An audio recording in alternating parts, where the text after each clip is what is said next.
All right. So, sorry for the late arrival. Um,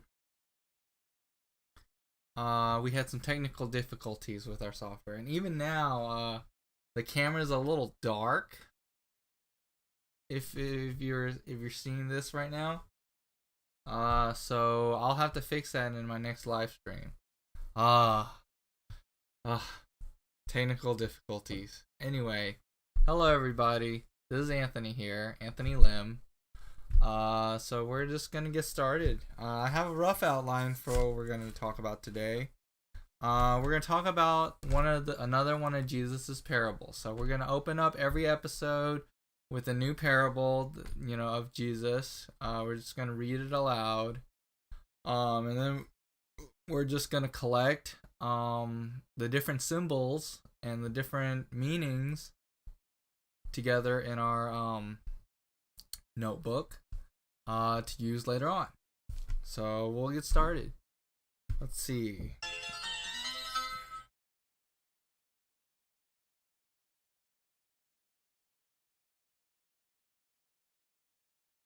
So we will look at the parable of the vineyard.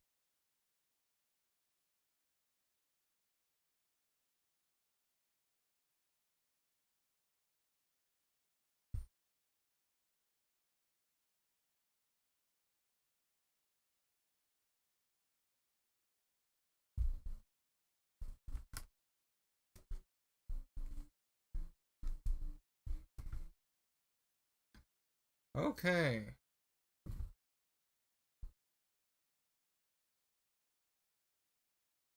All right, let's get started. Here another parable. This is Matthew chapter 21, verse 33. Here another parable. There was a certain householder which planted a vineyard, and hedged it round about, and digged a winepress in it, and built a tower, and lent it out to husbandmen, and went into a far country. And when the time of the fruit drew near, he sent his servants to the husbandmen, and that they might receive the fruits of it. And the husbandmen took his servants, and beat one, and killed another, and stoned another. Again he sent other servants more than the first, and they did unto them likewise. Last of all he sent unto them his son. They will reverence my son. But when the husbandmen saw the son, he said amongst themselves, This is the heir. Come, let us kill him, and let us seize on his inheritance. And they caught him, and cast him out of the vineyard, and slew him. And when the Lord therefore of the vineyard cometh, what will he do unto those husbandmen? They say unto him, He will miserably destroy those wicked men, and will let out his vineyard to other husbandmen, which shall render him the fruits in their season.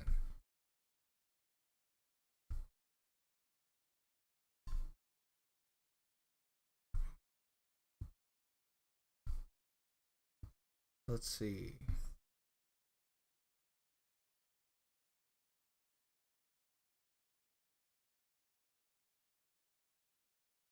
I'm looking at the verses next. Later in the verse 45, and when the chief priests and Pharisees had heard his parables, they perceived that he spake of them. And when they sought to lay hands on him, they feared the multitude, because they took him for a prophet. Okay, that's one of the parables about the vineyard. And let's see if we can collect some symbols. Okay, so he planted a vineyard. This vineyard is actually a symbolic of either the church or the people of God. Israel in a way sometimes too. Back in the day. Yeah. And let's see. He digged a wine press in it. So a wine press is basically this trough or this pit outside of a house, right next to a house, where you put grapes in and you just basically step on the grapes. The people used their feet, they stepped on the grapes and made wine. Like like squished the grapes and the juice came out and made wine from the grapes. So yeah, they made a wine press in it. So what does wine press mean? Wine press is what makes wine. And wine is considered one of the fruits. You know, it's fruitfulness. It's one of the things that's considered the fruits of their labors back in the day. So it's fruitfulness. Also, we know that a lot of Christians know that in the New Testament, Jesus called the wine in the cup that he drank out of on Passover night, this is my blood. This is, it was Jesus's blood. So wine could also stand for the blood of Jesus.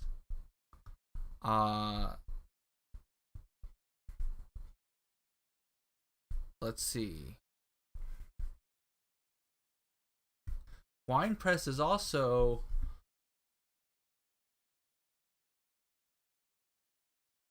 where grapes are stepped on. So, you know how some Christians talk about trials? Sometimes we face trials or tests that God allows, and it's really hard at times to go through the hardships and go through the trials. But we end up being more fruitful after it's all done. So yeah.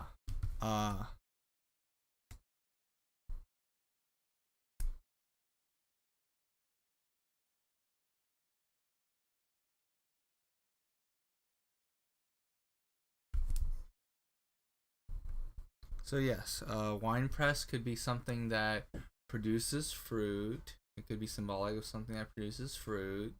It could be symbolic of the wine. It's where you make wine. It's where, the benefits of the wine come from. Yeah, a lot of times is also connected with trials and like testing and trials. So yes, and then in verse 33, towards the very end, he digged a wine press in it and built a tower. So what is a tower symbolic of? And a lot of times towers are symbolic of war, or at least defending yourself in war. Usually countries or cities don't build towers unless they're expecting war or possible danger, like from another country or from the outside. People usually only built towers to see an incoming enemy from far off and respond accordingly. A tower usually does not mean peace. And towers back in those days weren't really for merchandise or commerce either. But so yeah. So why is the tower important in this parable? It might be implying that there might be enemies, to watch out for. And so the guy who built this vineyard knew that there could be possible danger of enemies. So he built a tower in it to protect the vineyard from enemies. And then he led out the husbandmen. So husbandmen is another word for like vine dressers, or like the vineyard people, the workers of the vineyard. The people who grow the fruits, who grow the crops, who grow the wine, or who grow the grapes, rather.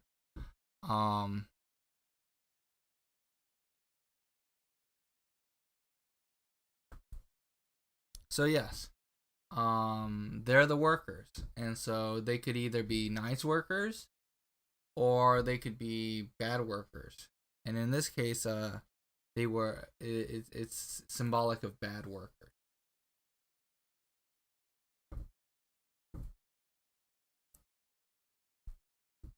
In verse 34, and when the time of the fruit drew near, that's like harvest time, which is also symbolic of the final harvest, where like when Jesus comes back and the angels go around and gather in all the people to Jesus. Yeah, that's the final harvest, the harvest of souls.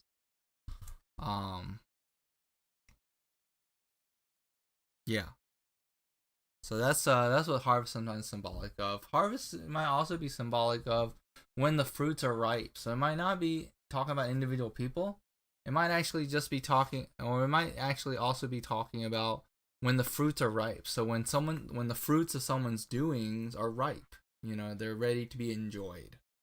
The actions in someone's life, the things they've been leading up to,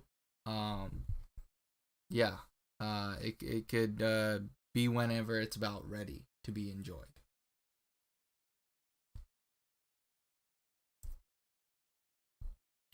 And this parable also is like in verse 35, and the husbandman took his servants and beat one and killed another and stoned another.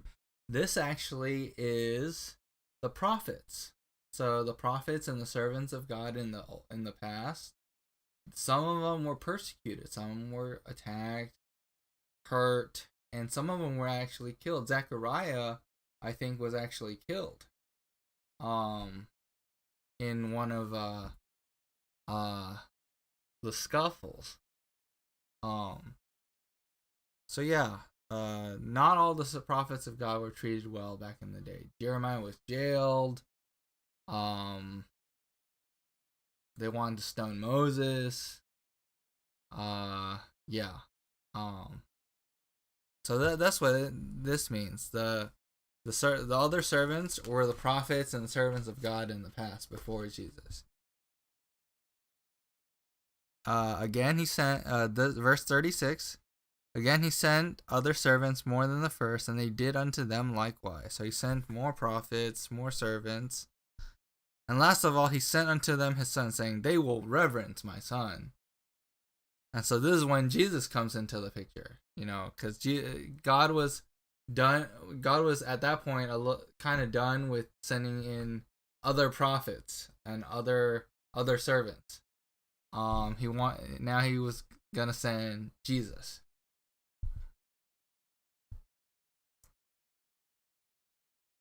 But when the husbandmen saw the son, they said among themselves, this is the heir. Come, let us kill him, and let us seize on his inheritance.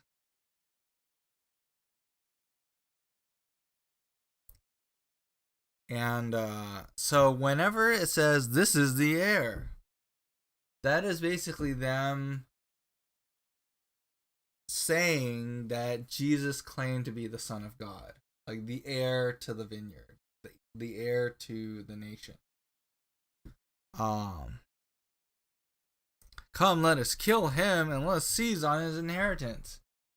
And so when they say kill him, that means kill him, crucify him.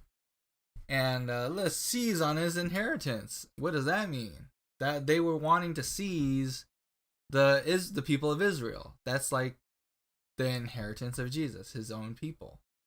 The fruit, like the vineyard, is Israel, and the fruit is could also be seen as the people of Israel.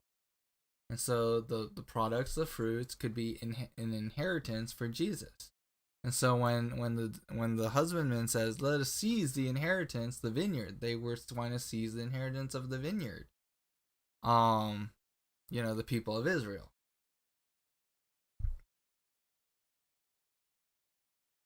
And they caught him and cast him out of the vineyard and slew him. And when the Lord therefore of the vineyard cometh, what will he do unto those husbandmen? They say unto him, he will miserably destroy those wicked men, and will lend out his vineyard to other husbandmen, which shall render him the fruits in their season. Okay, so that was a nice parable. There's another uh parable of a vineyard in the Old Testament, at least. Like let's see.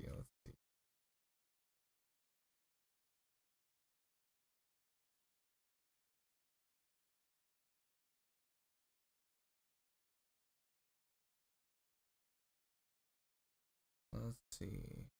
Then Isaiah. Okay. This is a very nice and sweet parable. Now I will sing to my well-beloved a song of my beloved touching his vineyard. My well-beloved hath a vineyard in a very fruitful hill, and he fenced it, and gathered out the stones thereof, and planted it with the choicest wine, with the choicest vine, and built a tower in the midst of it. And he also made a winepress therein, and he looked that it should bring forth grapes, and it brought forth wild grapes. And now in the inheritance of Jerusalem and men of Judah, judge, I pray you, between me and my vineyard. What could have been done more to my vineyard that I have not done in it? Wherefore, why then, when I looked that it should bring forth grapes, brought it forth wild grapes? And now go to, I will tell you what I will do to my vineyard. I will take away the hedge thereof, and it shall be eaten up, and I will break down the wall thereof, and it shall be trodden down. I will lay it waste, and it shall not be pruned nor digged, for there shall come up briers and thorns. I will also command the clouds that they rain no rain upon it.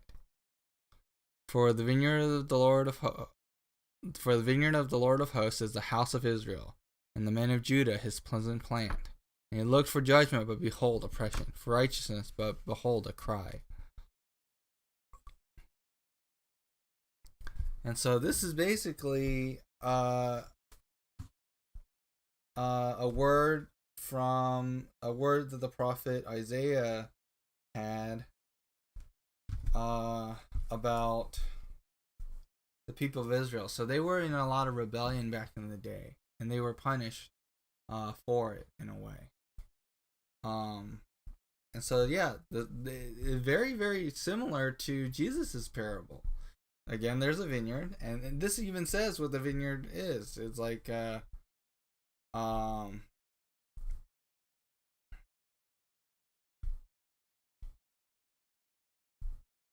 for the vineyard of the Lord of hosts is the house of Israel, and the men of Judah his pleasant plant. So that reveals what the vineyard means. And so he also even made a wine press in it. We discussed what the wine press could be. He built a tower in it to defend it against enemies. Yeah. And so wild grapes in this one seems to mean oppression, like something strange, oppression and a cry. Because he was looking for grapes, right, for judgment and for righteousness. But instead he found wild grapes, oppression and a cry. So yeah, there's more meanings to this parable too. But yeah, this is what I'd like. So these episodes of parabolic Bible talk. So these episodes, these live streams are to talk about the parables of Jesus, and to gather and collect symbols and meanings, what the parables mean. So we're collecting keys, if you will, like keys to open up a lock or to open up a door.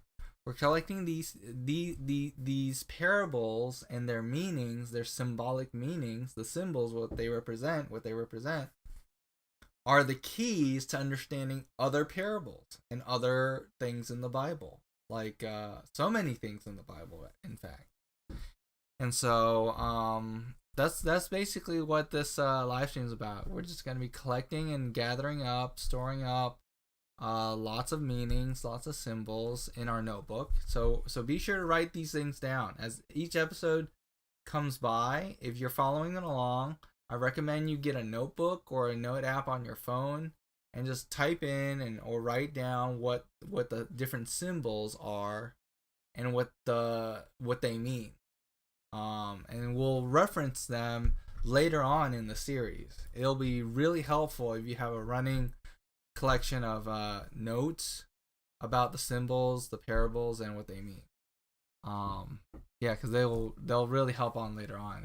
You'll learn so much by just having that notebook. And one day I might gather up my own notebook, and I might publish it online on my website somewhere or on YouTube. And we'll just, for people to use, for people to reference to.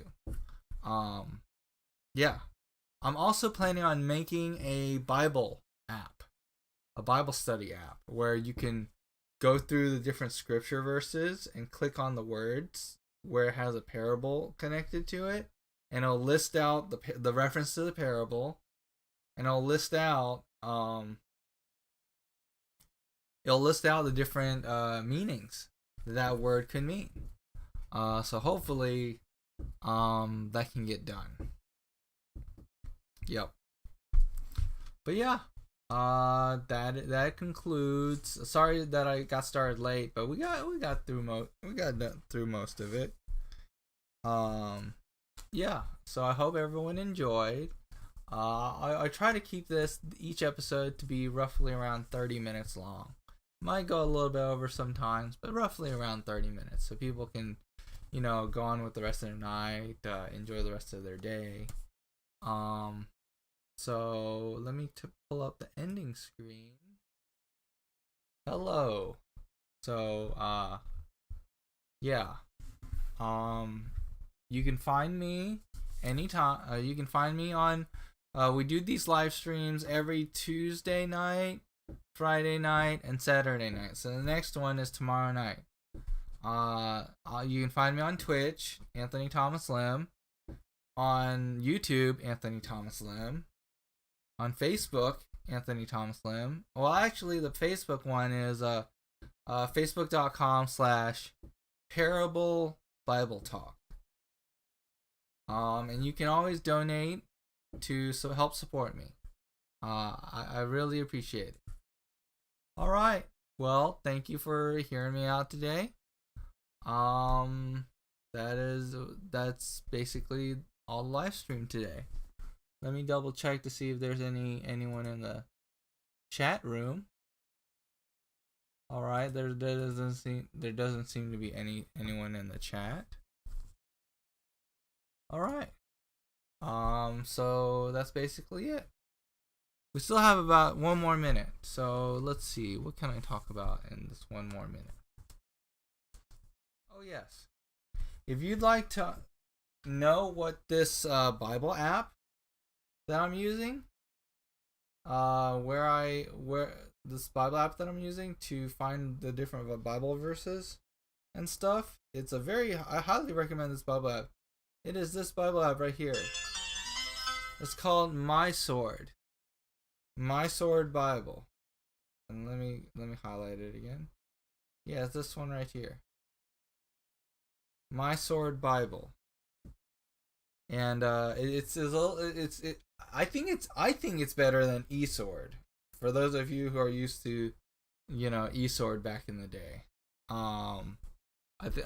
It has amazing search features. It can do regular expression searches, so you can find more specific phrases and stuff like that. And yeah, so I can also talk about Bible apps too, if you guys want me to. So feel free to an archive of all the videos will be found on my YouTube page, on my YouTube channel, Anthony Thomas Lim. So youtube.com/Anthony Thomas Lim. You can go there and find the archive videos of these live streams. Also, feel free to subscribe to my YouTube channel or to sub me on Twitch, and feel free to like and follow my Facebook page too. So thank you for your time. Have a great day.